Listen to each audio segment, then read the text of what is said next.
Salut, je m'appelle Koneko et je voulais vous parler de la Huawei MatePad Pro, donc la dernière tablette de Huawei. Et je voulais faire un petit test pour ceux qui veulent l'utiliser pour du dessin, un petit test artistique. Et donc je vais vous dire ce que moi j'en pense. Je l'ai depuis 3 jours et je vais vous dire ce que j'ai relevé comme point intéressant et comme point un petit peu désavantageux. Alors je vais pas rentrer dans les détails techniques, je vais juste parler de mon ressenti et de ce que moi j'en pense. Donc tout d'abord l'écran, il est vraiment très beau, très lumineux. La luminosité est super bonne, on a une très grande variation.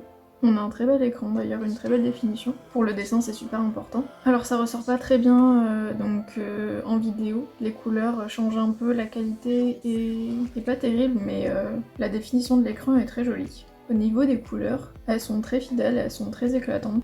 En termes de puissance, j'étais très étonnée de voir que la tablette gère très bien les calques de 3000 par 4000 pixels, où ça reste très fluide. Je vais vous prendre un petit exemple, donc là j'ai mis 3000 par 4000, et la fluidité est vraiment bonne sur la tablette. Il n'y a pas de ralentissement, rien du tout. La pression est très bonne. Alors pour l'inclinaison, normalement le stylet gère l'inclinaison verticale on va dire et horizontale. J'ai pas trouvé de logiciel, j'ai pas trouvé d'application qui gérait ça. Alors je suppose que Ibis Paint ne gère pas ça. Dans les notes ça prend pas en compte l'inclinaison, donc je sais pas exactement comment utiliser ça, mais en tout cas le stylet peut le gérer. Ensuite, en termes de batterie, elle a une très bonne autonomie, ça fait depuis hier que je l'utilise, elle est à 32%. Pour mon utilisation personnelle, elle tient 2 jours. Je fais principalement du dessin et du YouTube, Netflix et internet, donc c'est pas des contenus non plus qui demandent beaucoup de puissance, donc ça vide pas beaucoup la batterie, mais je fais du multi-fenêtre, donc j'imagine que ça doit consommer un petit peu plus de batterie. L'appareil photo il est vraiment très bon. Pour 13 mégapixels, ça sera largement suffisant si vous voulez prendre un croquis en photo. Alors maintenant pour parler des périphériques, je vais vous parler d'abord du stylet. Donc bon, il est vraiment très beau, hein. Ça y a pas de souci, le Huawei est magnifique. Bon, en même temps on sait qu'ils ont un petit peu pris exemple sur Apple. Alors il a une faible latence, donc comme je disais sur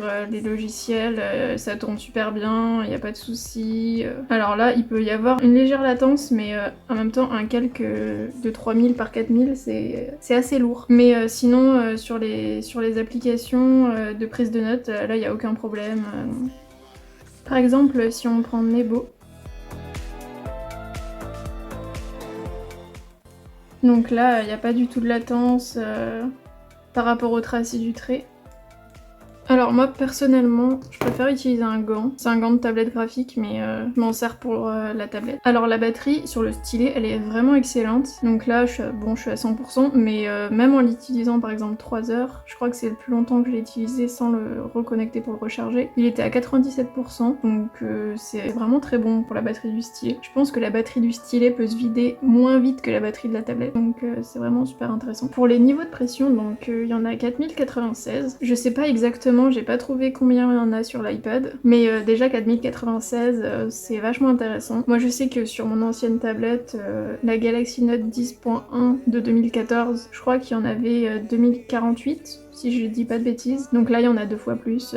Je pense que l'iPad ça doit être les mêmes nombres de niveaux de pression. L'autre avantage du stylet c'est que en fait par sa forme il roule très peu. Enfin il va rouler sur quelques centimètres mais il va très vite s'arrêter. Le seul truc le point négatif que je trouve à redire, enfin j'en ai d'autres mais le principal c'est qu'il a une forme en fait qui est assez étrange sur un côté en fait. Il est arrondi, je sais pas si on verra très bien ou pas.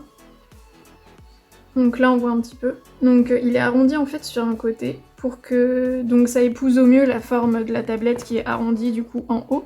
Donc logique.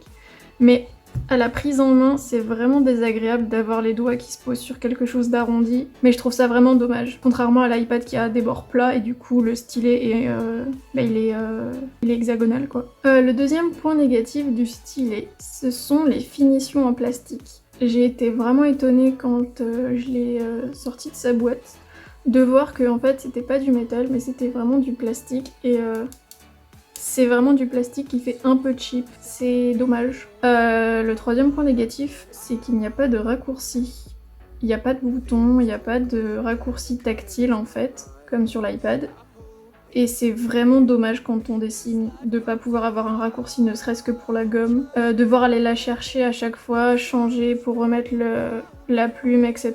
Le brush, la gomme, le brush, la gomme, ça fait perdre beaucoup de temps. Et c'est vraiment dommage parce que c'est vraiment une tablette qui est un peu destinée aux artistes, enfin qui va concurrencer l'iPad Pro. Alors ensuite je vais parler du clavier. Donc ça c'est le clavier qui est fourni avec la tablette. Alors il est vraiment très bon. Je m'attendais pas à avoir un vrai clavier en fait. C'est un clavier type PC portable. Les touches sont vraiment très agréables. Franchement j'ai rien à dire sur le clavier en lui-même. Le point intéressant, c'est que en fait le clavier va rester actif que si la tablette est connectée ici par les aimants. Par exemple, si je tape ici, ça ne va pas écrire. Et donc c'est vraiment super intéressant quand je tourne le clavier derrière la tablette en fait, si j'en ai pas besoin. Et de pouvoir quand même utiliser la tablette avec un minimum de protection dessous en fait et pas la poser sur... par exemple, un endroit qui soit peut-être un petit peu poussiéreux où ça va rayer le derrière de la tablette, etc. Le troisième avantage au clavier, c'est qu'ils ont prévu des raccourcis. Donc si on tape sur recherche et point d'exclamation, donc on tombe sur les raccourcis de clavier, donc là c'est les raccourcis du système. Donc par exemple l'accueil précédent, des notifications, etc. On peut même lancer Spotify. J'aurais bien aimé par contre que ce soit un peu plus développé, par exemple pour switcher d'une application à une autre. Pouvoir le faire sur le clavier, ce serait vraiment intéressant. On peut reprocher au clavier de ne pas avoir de trackpad, mais aussi il faut voir qu'on n'a pas beaucoup de place et que ça réduirait la taille des touches. Apple a sorti donc leur dernière cover avec le trackpad et donc l'iPad qui est surélevé, flottant, mais ça réduit un petit peu la taille du clavier et les touches au plus haut en fait se retrouvent sous l'iPad et je trouve ça moins pratique. Donc au final je suis bien contente que... Enfin ça me dérange pas qu'il n'y ait pas de trackpad au final. Vu que de toute façon je me sers quasiment que du stylet et très peu du clavier.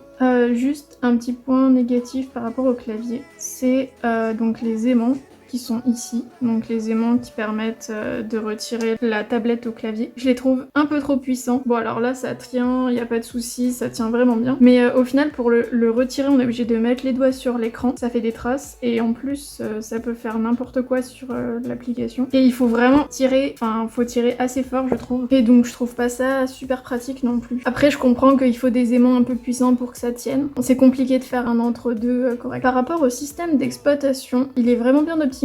C'est assez rapide, j'ai pas eu de message d'erreur moi pour l'instant. La tablette est sous MUI du coup, ça peut poser un petit souci par rapport aux applications. Donc par exemple YouTube, moi j'ai pas trouvé d'alternative, je peux juste le faire avec Ecosia ou avec Chrome, enfin avec une application internet. Et au final on n'a pas les notifications, enfin c'est un peu réduit. Les autres applications que j'ai pas trouvées sur App Gallery, je les ai téléchargées donc avec Trouva. Il y a pas mal d'applications qui sont dessus, donc c'est assez intéressant. Le seul point négatif aussi c'est par rapport au système d'exploitation. Google Play est pas disponible, donc moi je m'en servais surtout pour lire des BD, etc. Donc c'est plus pratique à emporter. Donc ça se fait par navigateur aussi comme YouTube. C'est un peu dommage parce que moi j'ai acheté la tablette donc pour le dessin, lire des livres ou des BD et regarder YouTube. Au final sur les trois, bon on peut quand même regarder YouTube et lire des livres, mais sur Ecosia c'est moins pratique. Un autre point négatif par rapport donc au système d'exploitation, c'est qu'on ne peut pas lancer donc le mode multi-fenêtre pour une même application. Mettons si j'ai deux notes, j'en veux une à droite, une à gauche, ben je ne peux pas le faire. Ou par exemple si j'ai deux dessins différents dans Ibis Paint, j'en ai besoin d'un comme référence, ben je peux pas partager ma fenêtre en deux, mettre Ibis Paint d'un côté avec le premier dessin et Ibis Paint de l'autre avec mon deuxième dessin. C'est un petit détail mais je trouve ça un petit peu dommage. Alors une petite astuce du coup pour ceux qui dessinent et qui ont besoin souvent de refs, de mannequins, il y a une application qui s'appelle Magic Poser qui répertorie donc plusieurs mannequins de différentes formes avec masculin, féminin et j'ai trouvé vraiment l'application très intuitive pour déplacer les modèles, faire les poses qu'on désire, etc.